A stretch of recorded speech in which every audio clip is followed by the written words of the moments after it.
দামি সরকারের প্রধানমন্ত্রী শেখ হাসিনা বলেছেন দুর্নীতি দমন কমিশন স্বাধীন, সুতরাং যে ব্যক্তি যত শক্তিশালী হোক না কেন দুর্নীতির অভিযোগ পাওয়া গেলে কমিশন নিজ প্রক্রিয়া অনুযায়ী কাজ করে যাবে।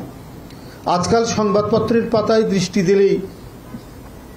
দৃষ্টি দিলেই বেনজির, মতিউর, আসাদুজ্জামান আরও কত নাম আমরা দেখতে পাচ্ছি। এই সমস্ত দুর্নীতির মহানায়করা সরকারের ঘনিষ্ঠজন হিসাবে বড় বড় সরকারি পদে অধিষ্ঠিত থাকলো কিভাবে? এটি প্রধানমন্ত্রীর কাছে আমাদের প্রশ্ন এবং জনগণেরই প্রশ্ন। এতদিন ধরে এরা গুরুত্বপূর্ণ পদে ছিলেন, ঢাকার কমিশনার ছিলেন, র্যাবের ডিজি ছিলেন এবং পুলিশের সর্বোচ্চ পদ আইজি পর্যন্ত ছিলেন। এতদিন আপনার স্বাধীন দুর্নীতি দমন কমিশন কি ঘাস কেটেছে না ঘুমিয়ে থেকেছে? তাহলে কি কোনো ভাগ বাটোয়ারার কারণে সমস্যা হওয়ায় এই সমস্ত নিষ্ঠুর পুলিশ কর্মকর্তা সব গোপন বিষয় ফাঁস করে দেওয়া হচ্ছে? তথাকথিত স্বাধীন দুর্নীতি দমন কমিশন শেখ হাসিনার মুখাপেক্ষী, এটা আমরা সবাই জানি। তার কথা ছাড়া দুর্নীতি দমন কমিশন কিছুই করে না। যা বলবে তাই শুনবে তারা, সেভাবেই তারা কাজ করবে। তাদের দলের লোক সব ধোয়া চাক্ষুষ বড় বড় মহাকাণ্ড মহাকাব্য আমরা দেখছি, কিছুই বলে না। আর বিরোধী দলের নেতাদের নামে, বিএনপির নেতাদের নামে পর এক তারা মামলা, তাদের আসল মঈনুদ্দিন ফখরুদ্দিন, সেটাকেই তারা একেবারে নানাভাবে জীবিত রাখার চেষ্টা করছেন এবং সাজা দিয়েছেন।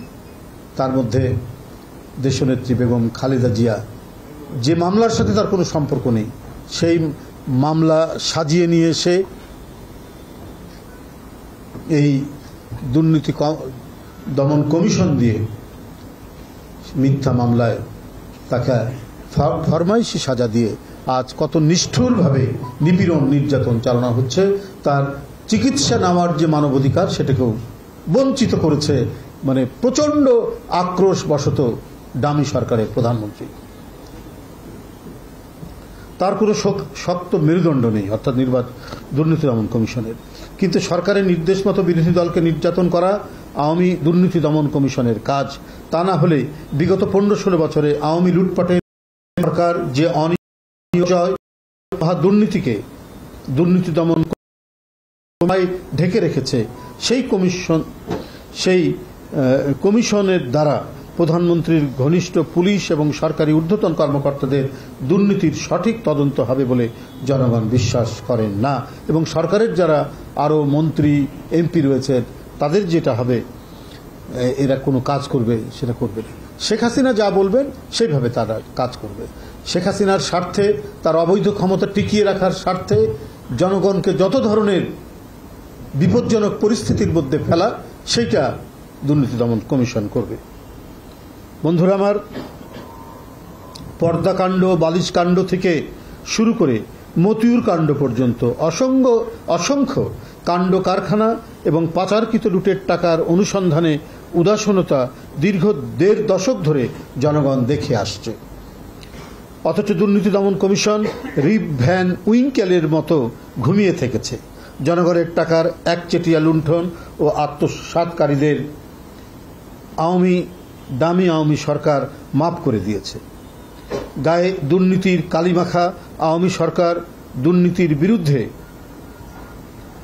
অবস্থান নেওয়াটা জাতীয় কৌতুক ছাড়া আর কিছু নয়।